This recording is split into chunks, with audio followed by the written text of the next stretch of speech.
오늘은 찬송하리로다 주의 이름으로 오시는 이여 라는 제목으로 은혜를 나누겠습니다.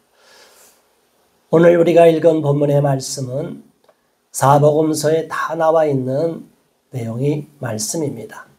우리 예수님께서 공생애를 3년의 공생애를 사시고 이제 마지막으로 구원의 사명을 위하여 예루살렘 성으로 입성하기 전에 우리 하나님께서 이 군중들 앞으로 다시 한번 예루살렘으로 들어가려고 하는 장면에 그 이전에 예수님이 제자들과 함께 예루살렘으로 입성하기 전에 어떠한 모양으로 예루살렘으로 입성하셨는지 그 내용을 통해서 우리가 은혜를 나누기를 원합니다.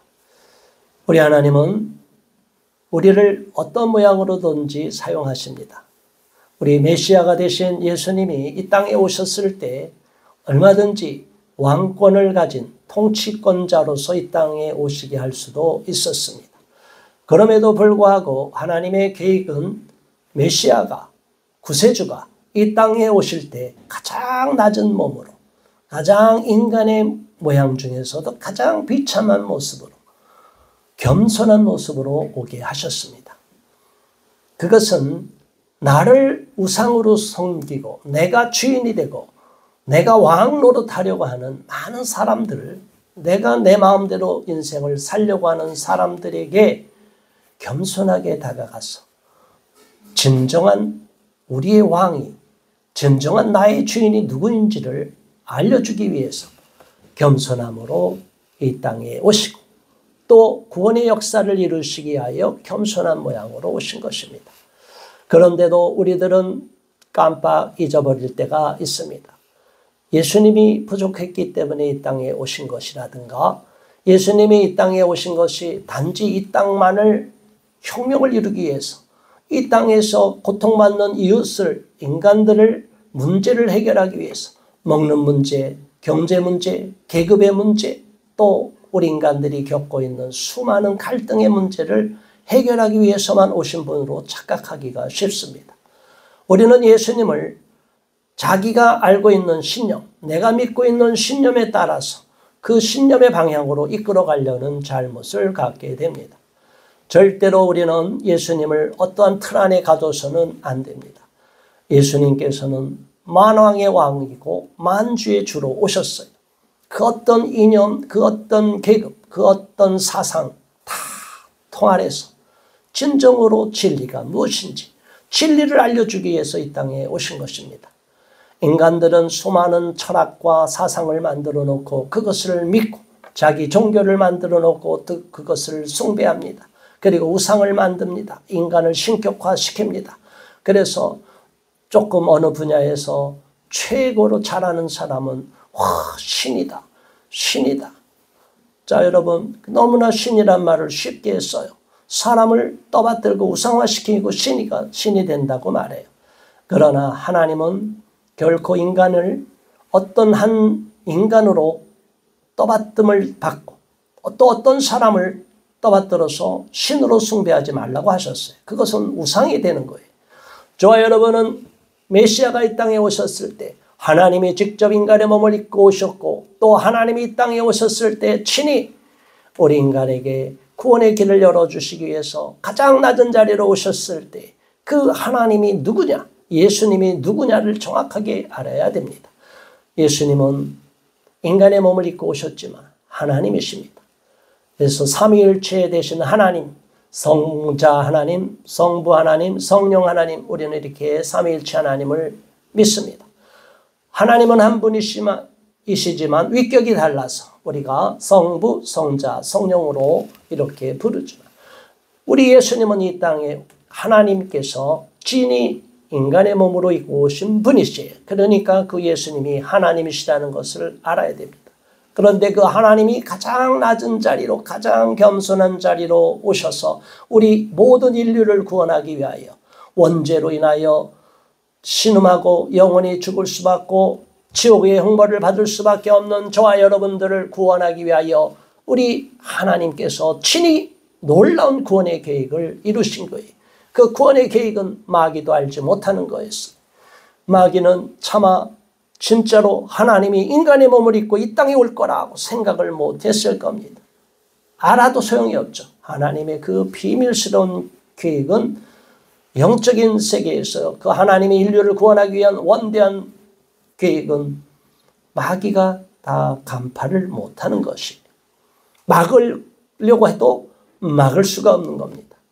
만일 우리가 전쟁이 일어난다고 하면 적의 모든 전략을 다 꿰뚫고 적의 어떤 전술을 갖고 전쟁에 대비하고 있는지를 알고 나면 적의 모든 암호를 다 체계를 다 파악을 하면 전쟁은 쉽게 이기게 돼요. 원수 마귀는 하나님의 그 계략을 알고 싶어도 알 수가 없어요. 하나님은 그러나 마귀의 계계를 다 알고 있어요. 마귀의 계략을 다 알고 있어요. 마귀가 그렇게 발악을 하고 이 땅에서 인간들을 끝까지 놓지 않고 지옥으로 끌고 가려는 그 악랄한 계략을 알고 있습니다. 그럼에도 불구하고 하나님은 친히 이 땅에 오셔서 원수 마귀의 계기를 무너뜨리기 위해서 오신 것이에요. 그 놀라운 구원의 역사는 우리 인간이 다 알 수가 없습니다. 상식적으로 보면 메시아가 온다고 했을 때 많은 인간들은 메시아는 하나님이시고 구원자 되시고 구세주가 되시니까 훌륭한 위치로 높은 위치에서 엄청나게 권력을 갖고 권세자로서 이 땅에 오실 거라고 생각을 했어요. 그래서 예수님이 가장 낮고 낮은 마구간에서 태어나시고 너무나 좁아서 누일 자리가 없어서 말구유에 그 어린 아기 예수를 누이게 만들고 아기 예수가 또 헤롯의 죽임을 당하려 위험에 처했기 때문에 애굽으로 피신하게 해서 다시 헤롯이 죽고 이스라엘 땅으로 돌아왔을 때 한적한 우리가 잘 아는 나사렛으로 다시 들어가게 됩니다. 그곳에서 조용히 목수의 일을 하셨어요. 제 아버지, 육신의 아버지인 요셉의 목수였기 때문에 목수 일을 쭉 따라 했습니다. 저와 여러분은 예수님이 30년 동안에 어떤 일을 했는지를 알 수가 없어요. 그것은 성경에 기록되어 있지 않습니다. 그런데 상식적으로 유추해보면 예수님이 30년 동안 아무렇게나 살았다고 생각하십니까?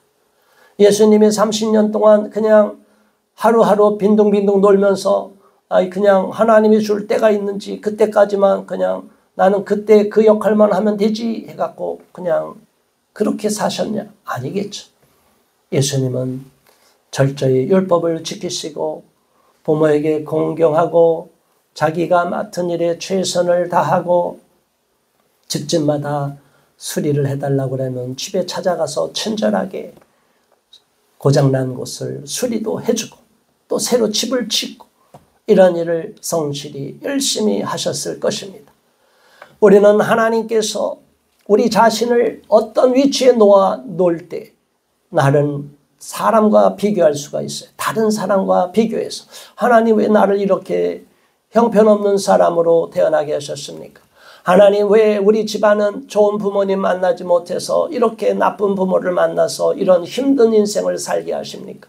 하나님 왜 나는 이렇게 살다가 어려운 일을 당해서 아무런 고통 없이 살아가는 저 이웃과 달리 나는 왜 이렇게 슬픈 인생을 살고 있습니까? 저와 여러분은 슬픔에 잠기고 낙심이 되고 비교하면 우울해지기도 쉽습니다. 그런데 예수님을 바라보시고 예수님을 통하여 위로를 받으시기 바랍니다.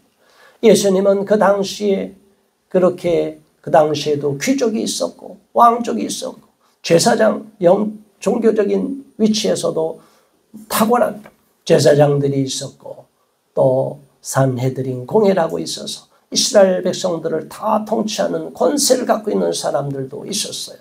그럼에도 불구하고 예루살렘이 아니라 저기 갈릴리 지방의 골짜기로 있는 작은 마을 나사렛에서 무명의 세월을 보냈습니다. 아무도 알아주지 않는 세월을 보냈습니다. 하나님은 때때로 우리를 무명의 세월로 무명의 기간으로 무명의 위치로 낮출 때가 있어요. 어느 시점까지는 알려지지 않게 하십니다. 저와 여러분이 하나님께서 사용하는 방법을 잘 이해하시기를 바랍니다. 하나님은 어느 시대든지 사람을 필요로 합니다. 어느 시점에든지 어느 시대 어느 역사 가운데도 분명히 하나님이 사용할 인물이 있습니다. 그런데 그 인물은 하나님의 계획 속에 있어요. 보통은 그 시대에 가장 공부를 많이 하고 가장 유력한 가문이고 가장 잘난 사람, 인기 있는 사람들만 하나님이 쓰시는 것 같은데 절대로 하나님은 그렇지 않다는 거예요. 하나님은 지금도 이 시대 가운데도 21세기 오늘날에도 아무도 알아주지 않는 무명한 자에 있는 사람을 기억하시고 그들을 불러서 하나님의 위대한 일을 이루실 줄 믿습니다. 그것이 저와 여러분이 되기를 주님의 이름으로 축원합니다. 하나님은 아무도 알아주지 않는 사람, 아무리 봐도 형편없는 집안, 아무리 봐도 그 지방에선 그 마을에서는 특별히 유력한 인물도 없었기 때문에 무시당하는 그런 지역에서 태어나게 하셨습니다. 저와 여러분이 만일 그런 상황이라면 실망하지 마시고 예수님을 통하여 위로를 받으시기 바랍니다. 예수님께서는 그런 무명한 자의 삶을 사셨고 남이 알아주지 않는 그 긴 세월 동안 열심히 자기 분야에서 성실하게 작은 일에 충성을 하였습니다. 저와 여러분은 맡겨진 일에 최선을 다하고 충성을 다해야 되겠습니다. 하나님이 저와 여러분에게 맡긴 그 일은 결코 포기해서는 안 되는 것이고 남들이 알아주지 않아도 하나님이 나를 지켜보고 하나님이 나를 감찰하고 계시다는 생각을 할 때 우리는 결코 실족하지 않게 되고 죄를 짓지 않게 됩니다. 많은 사람이 왜 한때 잘 나가다가 실족하게 됩니까? 아무도 안 본다고 생각하기 때문에. 하나님을 믿는 사람들도 실족하는 경우가 있어요. 우리 크리스찬들은 특별히 유념해야 됩니다. 세상 사람들은 사람의 눈만 피하면 된다고 생각을 해요. 그런데 우리 크리스찬들은 사람의 눈만 피하려고 하면 안 됩니다. 어떻게 해야 됩니까? 내가 어느 자리에 어떤 일을 하고 있든지 하나님이 나를 다 지켜보고 계시다는 생각을 해야 됩니다. 하나님이 나를 지켜보고 계시는데 내가 사람이 안 본다고 해서 도둑질할 수도 없고 하나님 나를 지켜보고 계시는데 사람에 들키지 않았다고 해서 나쁜 일을 도모하고 더러운 일을 추구하고 그러면 되겠어요. 하나님은 저와 여러분을 다 알고 계십니다. 그래서 우리는 어떤 일이든지 매 순간 하나님과 기도하며 교통하며 성령의 인도함을 따라서 살아야 됩니다. 그러기 위해서는 우리가 어떤 위치에 있든지 어떤 상황에 처해 있든지 불평하고 원망하지 말고 감사함으로 이겨낼 수 있기를 바랍니다. 원수 마귀는 우리를 흔들어 놓았습니다. 시험에 빠지게 만듭니다. 왜 많은 크리스천들이 믿음 생활을 잘하다가 실족하고 신앙을 떠나느냐 하면 마귀의 유혹에 넘어가는 거예요. 마귀가 자꾸 우리 마음을 충동질해요. 우리가 아픈 마음, 실망하는 마음, 사람한테 상처받은 마음을 자꾸 들춰내요. 그래서 원수 마귀가 계속적으로 그 마음을 자꾸 소금을 뿌리는 거예요. 봐라, 그게 말이 되냐? 그 인간이 그럴 수가 있느냐? 그래, 저거 아무리 이해하려고 해도 그래, 이해를 해야지. 용서해 주려고 하지. 그래, 용서가 돼! 그래서 그냥 마음에 막 갑자기 용서하는 마음이 생기다가도 갑자기 분노가 막 올라오게 만들어요. 마귀는 왜냐? 우리가 다시 하나님께로 돌아오고 하나님과 우리가 원수된 관계에서 화평의 관계로 돌아오고 또 사랑과의 관계도 원수가 돼서 서로 갈등하고 괴로울 때 우리가 다시 합치고 화목하고 다시 하나가 되려고 하면 마귀가 결코 우리를 용납하지 않는 거예요. 왜냐? 우리를 찢어뜨리고 무너뜨리고 서로 싸우고 서로 피차 갈등하게 했다가 망하게 만들려고 하는 거예요. 어부지리가 있죠. 마귀가 그냥 우리를 그냥 싸우게 만들어서 둘 다 지옥으로 끌고 가려고 하는 거예요.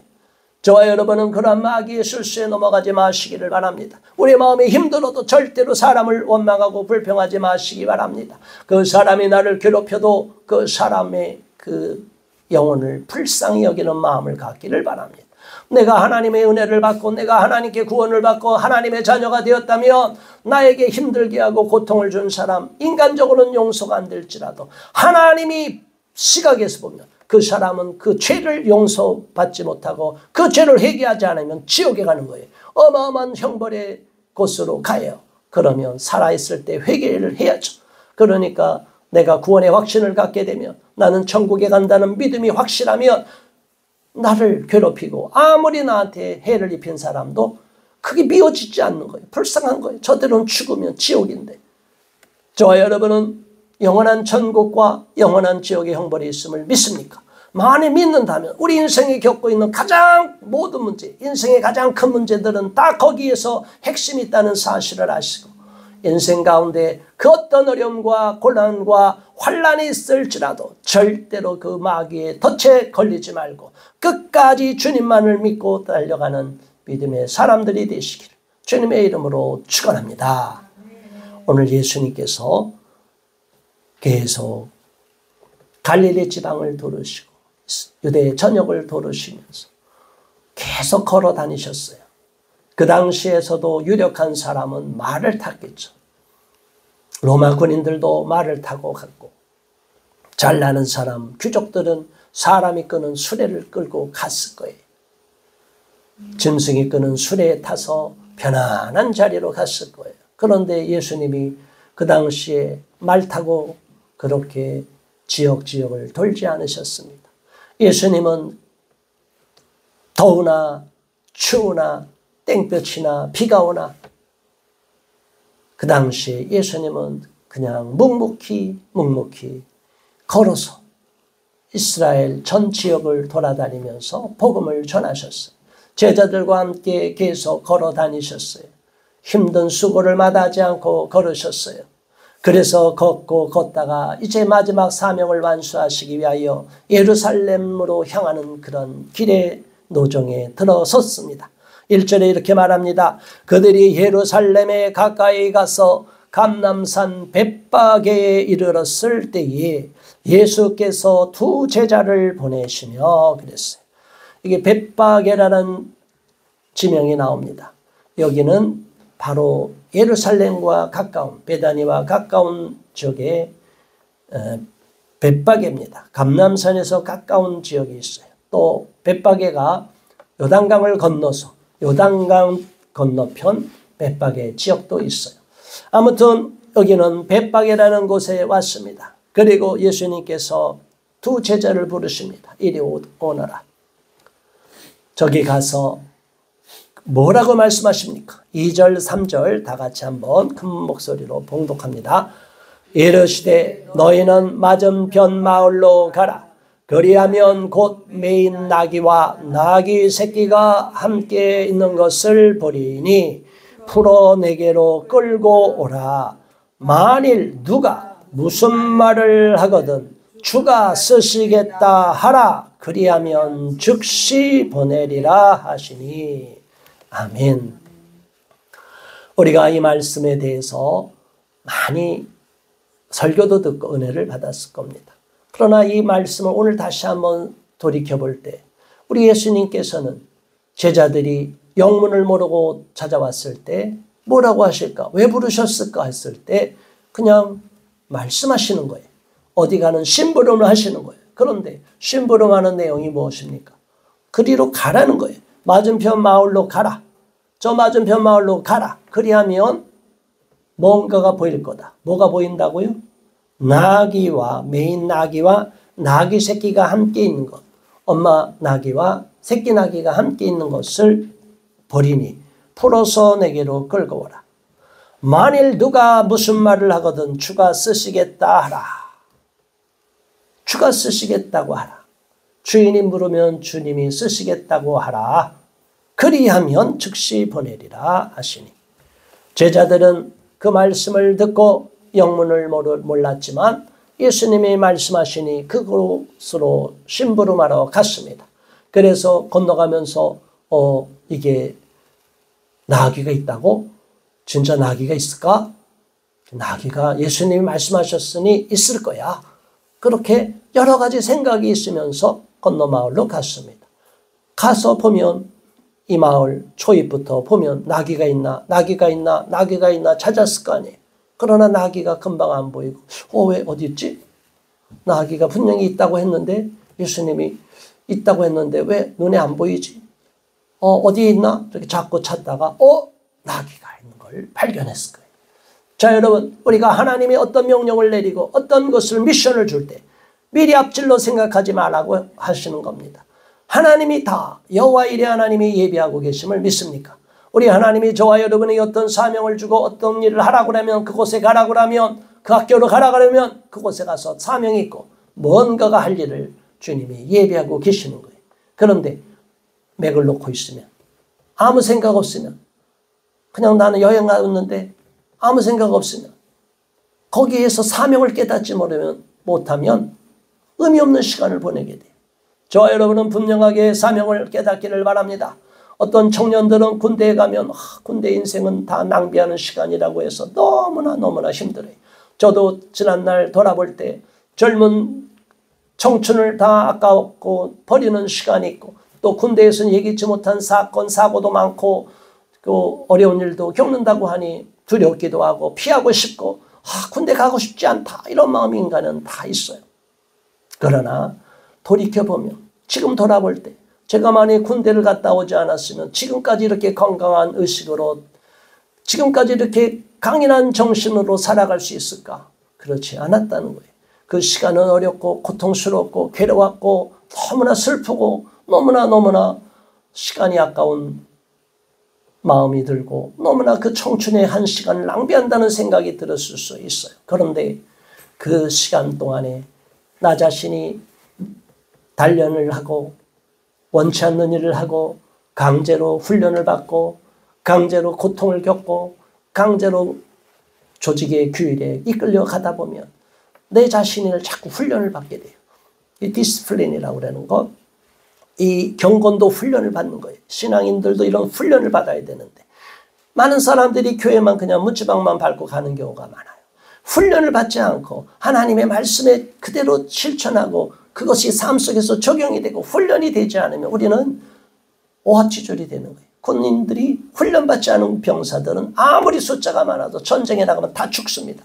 영적으로 무장되지 않게 되면 아무 소용이 없어요.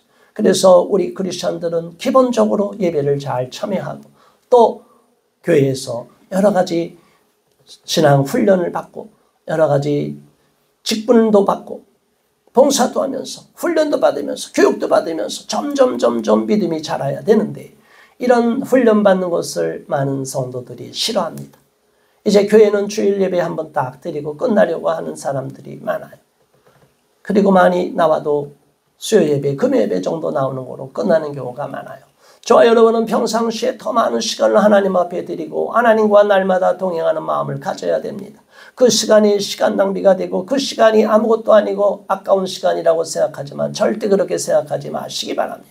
그 시간은 하나님이 가장 우리에게 주는 귀한 시간이고 우리 인생에 흔들리고 잘못된 길로 갈 수 있고 엉뚱한 길로 갈 수 있는 그 위험을 미리 막아주는 지침을 받는 시간이에요. 날마다 아무리 정밀한 기계라도 계속 조율해야 돼요. 계속 아무리 정밀한 기계도 사람이 그거를 체크하지 않으면 우리도 모르게 계속적으로 기계가 오작동이 일어날 수 있고 잘못된 방향으로 가게 되는 거예요. 우리 인생의 길도 마찬가지입니다. 하나님이 축복하는 놀라운 길로 가려고 할 때 우리 인간이 내 생각으로 내 판단으로 자꾸 흔들릴 때 하나님의 말씀에 비추어서 하나님이 주시는 성경 말씀 또 설교 말씀 또 우리가 함께 기도하는 가운데 주시는 은혜의 말씀 가운데 계시 가운데 우리가 하나님을 깊이 알게 되고 하나님의 뜻을 발견하게 되고 하나님의 뜻을 찾고 발견한 자는 결코 실망하고 낙심하고 좌절되고 구렁텅이에 빠지지 않게 됩니다. 가장 중요한 것은 구렁에 빠져서 헤어나지 못하는 인생의 절망에 처하는 겁니다. 지금 현재 어렵다 할지라도 지금보다 더 어려운 상황에 빠지지 않게 하시는 분은 하나님이십니다. 이미 앞서서 제자들에게 보내기 전에 이미 여호와 이레 하나님이 나귀 새끼를 갖고 있는 나귀를 함께 보게 만드셨어요. 준비하셨어요. 우리가 가야 할 길을 하나님이 미리 아시기에 미리 앞서서 예비하시는 하나님 여호와 이레 하나님을 믿으시기 바랍니다. 아브라함이 이삭을 바치라고 할 때 그냥 이삭만 데리고 갑니다. 이삭이 묻지 않습니까? 아버지 번제할 어린 양이 어디 있습니까? 하나님이 준비할 것이다. 예비할 것이다. 그래서 결국은 모리아산으로 갔지만 번제할 어린 양은 없고 그때 번제할 어린 양이 나라는 사실을 알고 그 당시에 이삭이 어떤 마음이 들었겠어요? 하나님이 나를 죽이시고 데려가실려나 보다. 순종하는 마음으로 이삭은 그냥 자기 몸을 드리고 또 아브라함도 하나님이 다시 주실 것을 믿고 바치라고 하니까 바치겠다는 마음을 갔어요. 그러나 하나님은 그만 멈추게 하시고 어린 양을 예비하셔서 그 어린 양을 대신 번제로 드리게 하셨습니다. 우리는 갈 바를 모르고 갈 때 믿음으로 가야 됩니다. 의심하면서 가지 마시기 바랍니다. 하나님이 다 해결해 주실 것을 믿고 가시기 바랍니다. 나는 그저 순종하는 것이 하나님 앞에 기쁨이 되는 것을 아시기 바랍니다. 많은 사람들은 의심하며 자꾸 불평하며 원망하며 하나님을 믿지 않고 가는 사람들이 많아요. 교회를 나오면서도 하나님을 믿지 않고 하나님을 제쳐두고 자기가 다 해결하려는 사람들이 많아요. 그거는 가장 어리석은 사람이에요. 저와 여러분은 하나님만을 앞세우시고 하나님께 먼저 문제를 다 아뢰고 하나님을 의지하고 신뢰했다면, 문제를 다 하나님께 맡겼다면 그냥 주님의 처분에 따라서 담대한 마음으로 나가시기 바랍니다. 나머지는 다 하나님이 하십니다. 하나님이 어떻게 하실 것은 나중에 우리가 현장에서 목도할 수밖에 없는 거예요. 그런데 앞질러서 어떨까 저떨까 미리 염려하고 궁리하고 의심하고 다 소용이 없는 거예요. 현장으로 믿음으로 행함으로 나가는 저와 여러분 되기를 주님의 이름으로 축원합니다. 이 제자들은 예수님이 명하신 것을 그대로 경험을 했어요. 아하, 우리 예수님이 준비했다고 하니까 가보니까 진짜로 나귀가 있구나. 매인 나귀와 나귀 새끼가 함께 있는 것을 보고서 제자들이 얼마나 기뻤겠습니까? 얼마나 감동됐겠습니까? 이야, 역시 우리 선생님이 맞았어. 우리 예수님이 맞았어. 우리 구원자 되신 예수님이 맞았어.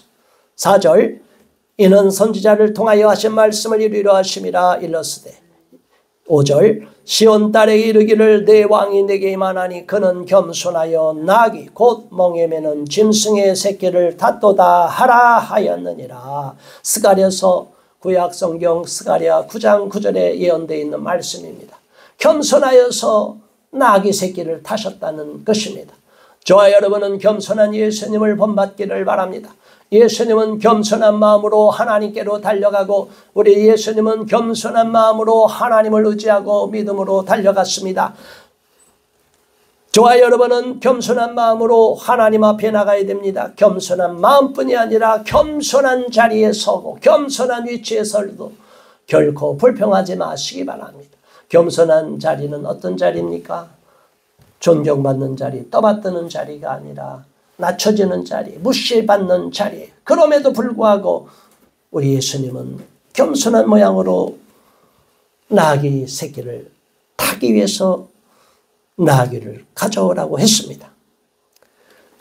6절, 제자들이 가서 예수께서 명하신 대로 하여 나귀와 나귀 새끼를 끌고 와서 자기들의 겉옷을 그 위에 얹으며 예수께서 그 위에 타시니. 자, 나귀와 나귀 새끼를 끌고 와서 자기들의 겉옷을 그 위에 얹었습니다. 나귀와 나귀 새끼 위에 자기들의 옷을 얹어놨어요. 예수님이 그 나귀 먼지 묻고 때 묻은 그 나귀 위에 그냥 앉으시면 안 되지. 저와 여러분이 우리 예수님을 생각하는 마음으로 우리의 옷을, 그 당시에 옷도 많지 않은 제자들이 겉옷을 벗어서 예수님 앉으시라고 나귀 등에다가 자기들의 옷을, 겉옷을 얹혔습니다. 그리고 그들의 겉옷을 일부는 길바닥에다가 다 깔고 많은 사람들은 종려가지를 깔았어요. 자, 예수님이 만왕의 왕이 되신 예수님이 초라한 나귀는 비록 초라한 나귀, 말이 아닌 나귀는 타셨지만 그래도 우리 예수님은 그냥 가게 하시면 안 돼. 우리 예수님은 존귀한 분이야. 우리 예수님이 이렇게 하찮은 모습으로 가면 안 돼. 그래서 많은 사람들이 그 위에 겉옷을 얹고 나서 무리의 대다수, 8절 시작, 무리의 대다수는 그들의 겉옷을 길에 펴고 다른 이들은 나뭇가지를 베어 길에 펴고 앞에서 가고 뒤에서 따르는 무리가 소리 높여 이르되 호산나 다윗의 자손이여 찬송하리로다. 주의 이름으로 오시는 이여 가장 높은 곳에서 호산나 하더라. 호산나 호산나. 요즘은 운동 경기장에 가면 막 선수들 이름을 부르면서 막 응원을 열심히 해요. 자, 여러분, 우리 예수님이 예루살렘 성으로 입성하실 때 호산나 호산나 했다는 거예요. 우리를 구원하소서 구원하소서. 우리 예수님, 우리 메시아 되신 우리 예수님, 우리를 구원하소서. 높은 곳에서 찬송을 받으신 곳에 찬송하리로다. 다윗의 자손이여 우리 구세주여 메시아여 찬송하리로다. 호산나. 자, 여러분, 많은 사람들이 환호를 합니다. 우리 예수님은 그 당시에 권력자와 다른 파격적인 모습으로 아주 작은 말보다 몸체가 작은 나귀를 타고 입성하시지만 사람들은 거기에 또 열광하고 환호를 했어요. 봐라, 이것들아 봐라, 우리의 왕은, 우리의 구세주는, 우리가 믿는 이 선지자 예수는 이렇게 겸손한 모습으로 왔느니라. 너희들아 봐라. 오히려 예루살렘의 권력자들을 향하여 막 소리를 지를 수 있을 거예요. 여러 모양으로 있을 거예요.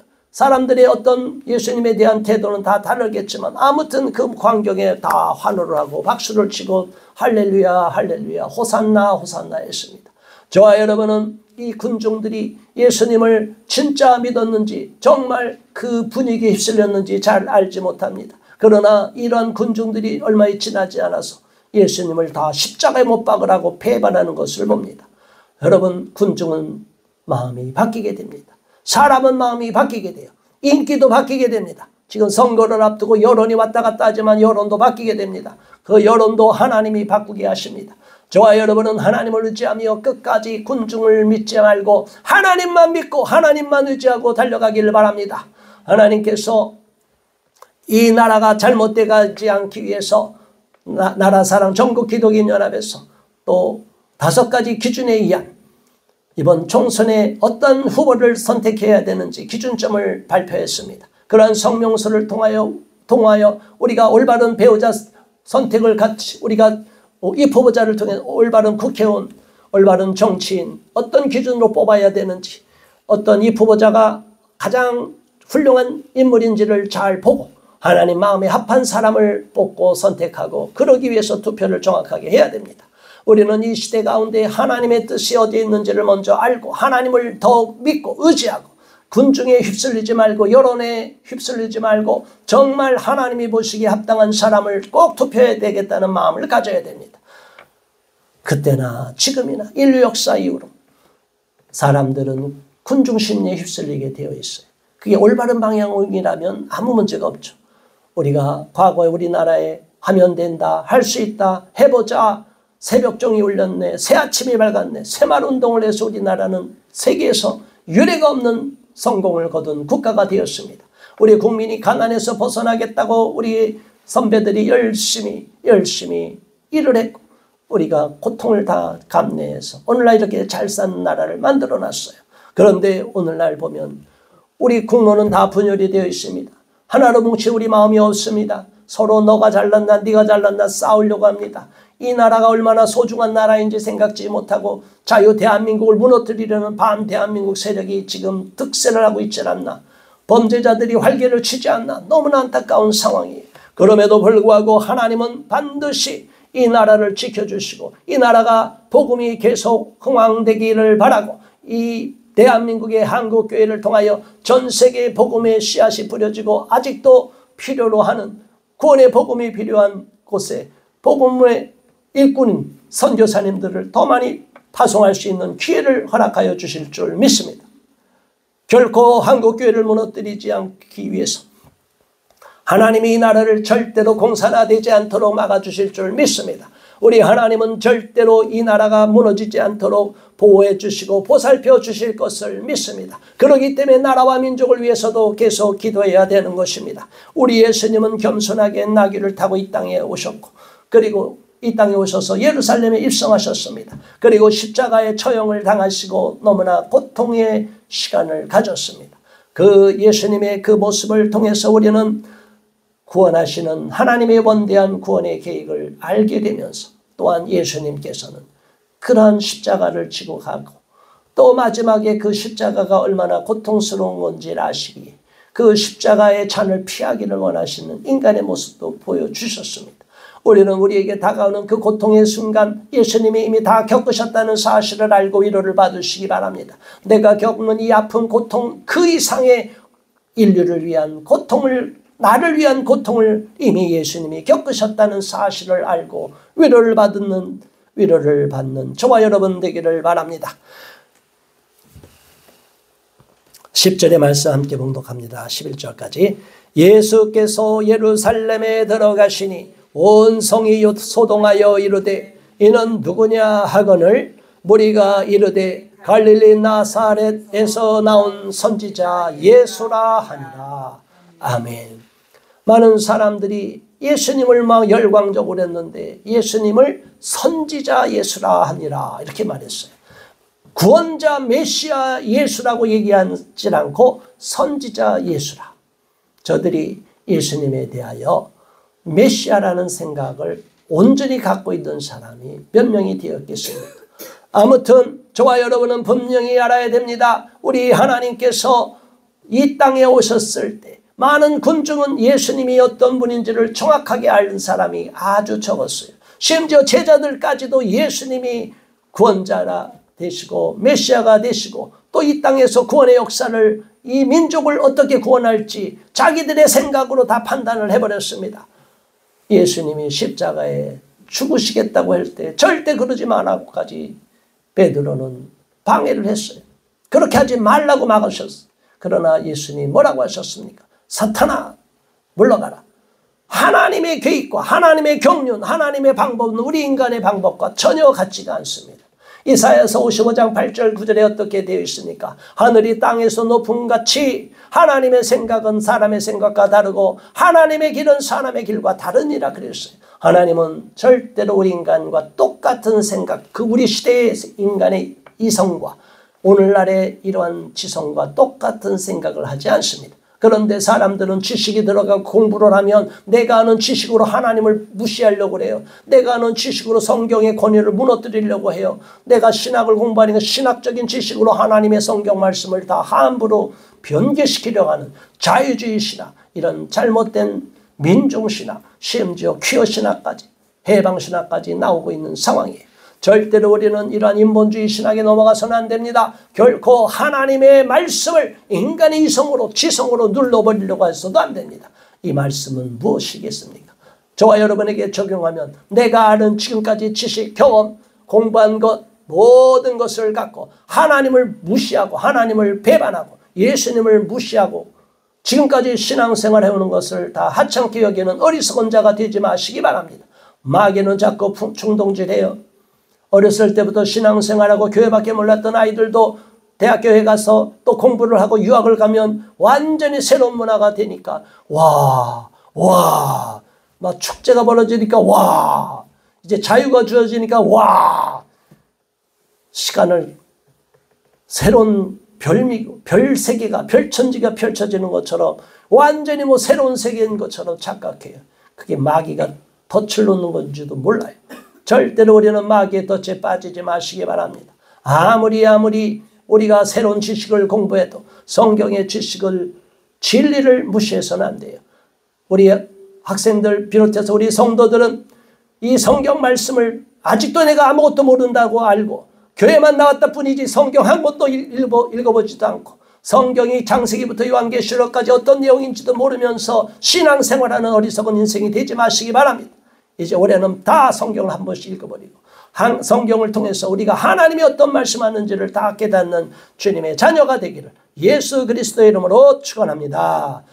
다 같이 예수님을 본받아 겸손하고 진리를 사모하는 우리 모두가 되게 해달라고 기도합니다. 주여 할렐루야. 하나님 아버지 감사합니다. 고맙습니다. 우리 하나님께서 역사하시고 은혜를 베풀어 주셔서 오늘까지 생명의 호흡을 있게 하심을 감사합니다. 오늘 하나님 종려주의를 맞이해서 어린 나귀를 타고 나귀와 나귀 새끼가 있는 어린 나귀가 있는 그 나귀를 타고서 예루살렘으로 입성하시는 그 모습을 보게 됩니다.